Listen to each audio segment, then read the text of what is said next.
బోధన్ పరిసర ప్రాంతం రాయకూర్ శివారు పంట పొలాల్లో రైతులు వడగళ్ల వానలు పిడుగులు పడకుండా ఎదురు నాగళ్లు పాతుతున్నారు. చివరి దశకు వచ్చిన వరి సాగు పంటను కాపాడుకునేందుకు పెద్దల నాటి ఆనవాయితీ ప్రయోగిస్తున్నారు.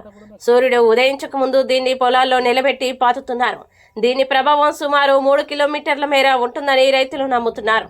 పంటలు పూర్తయిన తర్వాత పరిసర ప్రాంత రైతులంతా కలిసి ఈ పరిణామంలో అదృష్టం జరిగితే మేకను కానుకగా ఇచ్చి పండుగ సన్నాహాలు జరుపుకుంటామని రైతులు తెలియజేస్తున్నారు.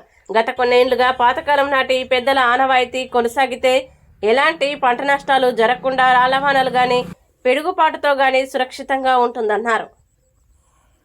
గత 3 సంవత్సరాల నుంచి ఇది పెట్టడం జరుగుతుంది. దీనివల్ల మాకేమవుతుందంటే వడగళ్ళ వాన కానీ పిడుగులు పడడం కానీ అట్లాంటిది మా ఏరియాలో ఇంతవరకు అయితే జరగలేదు. లాస్ట్ పంట కోసిన తర్వాత మేము అందరం కలిసి ఇక్కడ ఉన్న వాళ్ళం ఏదన్నా కానీ మంచిగా చేసి అది పండగలాగా చేసుకొని దాన్ని తీసేస్తాం.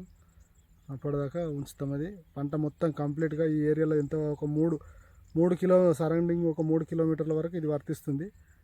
3 కిలోమీటర్ల వరకు పిడుగు కానీ మరియు వడగళ్ళ వాన కానీ అట్లాంటిది పడడానికి ఇప్పటిదాకా అయితే జరగలేదు.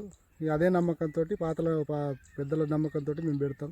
ఒక రైతుని సాలంపాడు మాది, కాకపోతే ఇక్కడ మేము కౌలుకు చేస్తుంటాను ఒక 25 ఎకరాలు. దాంట్లో భాగంగానే ఇక్కడ రైతులందరం కలిసి మా చేనులో నాగలు బాతడం జరుగుతుంది ప్రతి సంవత్సరం. గత 3 సంవత్సరాల నుంచి నేను చూస్తున్నాను ఇక్కడ. దీనివల్ల వడగళ్ళ వాన కానీ పిడుగులు కానీ అట్లాంటివి పడడం జరగదు. రైతులము పంట నష్టపోతుందని పిడుగులు పడడం వల్ల పంట నష్టం జరుగుతుంది, మరియు వడగళ్ళ వల్ల అట్లాంటివి జరగకుండా దీన్ని పెట్టడం జరుగుతుంది. మా పెద్దలు చెప్పారు కాబట్టి మేము అది పాటిస్తున్నాం. ఇప్పటికి కూడా మాకైతే మంచిగా జరుగుతుంది.